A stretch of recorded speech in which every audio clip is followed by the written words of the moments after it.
Hello అండి, అందరికీ welcome to my channel Sunitha airways. అయితే ఈ రోజు నేను mutton curry, Telangana mutton curry, bagara rice ఎలా చేస్తారో చేస్తున్నాను. ప్లీజ్ అందరికి వాచ్ చేయండి, కామెంట్ నాకు రిప్లై చేయండి. సో ఇక్కడ నేను ముందుగా మటన్ కర్రీ ప్రిపరేషన్ స్టార్ట్ చేశాను. ఆయిల్ వేసుకున్నాను. ఆయిల్ వేసుకున్న తర్వాత ఎలా తింటారో అలా. బట్ 1 kg మటన్ కి అయితే నేను ఒక 4-5 స్పూన్ వేసుకున్నాను.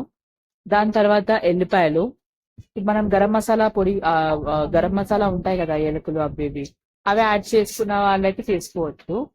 దాని తర్వాత కొంచెం పసుపు, పసుపు పెట్టిన తర్వాత ఆనియన్స్ నేను 1 kgకి నూరుకొని ఉంచుకోలేదు, నేను డైరెక్ట్ గా కట్ చేసి వేసేస్తాను ఇందులో.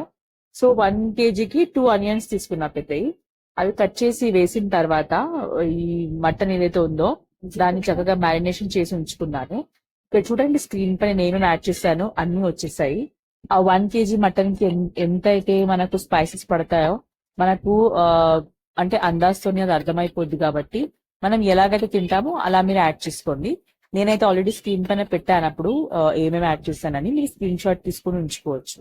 మనం ఎక్కడైతే కూర మ్యారినేషన్ చేసి ఉంచుకున్నామో అందులో ఉన్న మసాలా అవన్నీ వాష్ చేసి అందులో వేసేసుకోండి నీళ్ళు. సో ఇప్పుడు ఇది ఒక హాఫ్ అన్ అవర్ వరకు ఇలాగే దాన్ని ఉడకనివ్వండి. అడుగు మాత్రం అంటనివ్వకండి, లేకపోతే అది మాడిపోద్ది. ఒక హాఫ్ అన్ అవర్ అలాగే ఉంచామంటే నూనె ఏదైతే ఉందో అది పైకి వచ్చేస్తుంది. అప్పటి వరకు ప్లీజ్ వాటర్ అది అస్సలు పోయకండి, లేకపోతే దాని టెక్స్చర్ మొత్తం వేరైపోద్ది. ఇలా కొంచెం ఫ్రై అయిన తర్వాత నూనె ఇలా పైకి వస్తుంది. సో ఇప్పుడు ఇలా పైకి వచ్చిన తర్వాత కొంతమంది అయితే ఇప్పుడు మనము ఆనియన్స్, కొబ్బరి పొడి మనం మిక్సీ గ్రైండ్ చేసి పెట్టుకుంటాము. సో నా దగ్గర అది అవైలబుల్ లేదు కాబట్టి నేను కొబ్బరి పొడి డైరెక్ట్ వేసుకున్నాను ఇందులో. కొబ్బరి పొడి కూడా 1 kg మటన్ కి అయితే నేను ఇప్పుడు ఏ గంటతోనైతే కలుపుతున్నానో ఆ గంటతోని 1 గంట వేసేసాను నేను ఆల్రెడీ. వేసిన తర్వాత కలుపుకోండి, బాగా కలుపుకొని ఒక 10 minutes ఉంచిన తర్వాత, కొబ్బరి పొడితో ఉంచిన తర్వాత మీరు ఒక 2 glasses వాటర్ యాడ్ చేసుకోవచ్చు.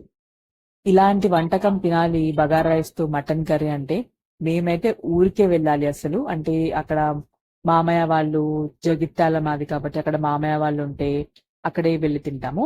ఇక్కడ నేను ఒక మామిడికాయ ఆకు వేసాను, ఎందుకంటే కొంచెం త్వరగా ఉడకడానికి. పక్కన మటన్ ఉడుకుతూ ఉంటుంది. మనము బగారా రైస్ కి వచ్చేద్దాం. బగారా రైస్ లో నేను మొత్తం నెయ్యితోనే చేశాను. ఇక్కడ బగారా రైస్ లో షాయి జీరా, ఏలకులు, లవంగాలు, మన బ్లాక్ పెప్పర్, ఈ మన బగారా ఆకు, మిరపకాయలు, అల్లం ఉంటే మీరు అల్లం వేసుకోవచ్చు, అంటే మొత్తం అల్లం చెప్తున్నాను. లేకపోతే నేనైతే ఇక్కడ అల్లం ఎల్లిపాయ పేస్ట్ వేసుకున్నాను. కొంచెం పుదీనా ఉంటే అది కూడా చాలా బాగుంటుంది టేస్ట్. అల్లం వెల్లిపాయ వేసుకున్నాను ఇప్పుడు. దాని తర్వాత మీరు కొంచెం చూసుకోండి ఆ మటన్ లో ఎలా ఉంది, ఏం జరుగుతుంది అని. రెండు ప్రిపరేషన్లు ఒక్కసారి చేస్తున్నప్పుడు చాలా హడావిడిగా ఉంటుంది. దాని తర్వాత నేను ఇక్కడ సాల్ట్ యాడ్ చేస్తున్నాను. సాల్ట్ కూడా మనం ఆల్రెడీ ఈ మటన్ కర్రీలో యాడ్ చేసుకొని ఉంచుకుంటాం కాబట్టి కొంచెం పదిలంగానే వేసుకోండి. ఇక్కడ దాల్చిని చెక్క, మనకు ఇష్టమైన ఇంకేదన్నా ఉంటే గరం మసాలాలు అవి కూడా యాడ్ చేసుకోవచ్చు. ఇక్కడ నేను 2 గ్లాసుల బియ్యానికి 2.5 గ్లాసుల బియ్యానికి 2 గ్లాసుల నీళ్లు పోసుకున్నాను. నీళ్లు పోసుకున్న తర్వాత కొంచెం పైకి అలా బాయిల్ అయ్యి మగ్గేంత వరకు ఆ నీళ్ళు అలాగే ఉంచండి. కొంచెం టేస్ట్ చూడండి, కొంచెం ఒకవేళ ఉప్పు మీకు ఎక్కువ కావాలంటే కూడా వేసుకోవచ్చు. నేను తక్కువ వేసాను, ఎందుకంటే మనకు ఈ బగార్ రైస్ తో మటన్ కర్రీలో కూడా అంత బ్యాలెన్సింగ్ గా ఉండాలి కదా అని. ఇది ఉడుకుతున్నప్పుడు మీరు మన వాష్ చేసి ఉంచుకున్న రైస్, నేనైతే నార్మల్ రైస్ తీసుకున్నా, కొంతమందికి మేబీ ఆ బాస్మతి రైస్ వేసుకుంటారు కొందరు. నాకెందుకు అది నచ్చదు, చాలా హెవీగా అనిపిస్తుంది. సో మనం ఊరు నుండి తీసుకున్న బియ్యం ఉన్నాయి కదా నా దగ్గర, నేను అవి తీసుకున్నాను. 2.5 గ్లాస్ కి 2 గ్లాసుల నీళ్లు.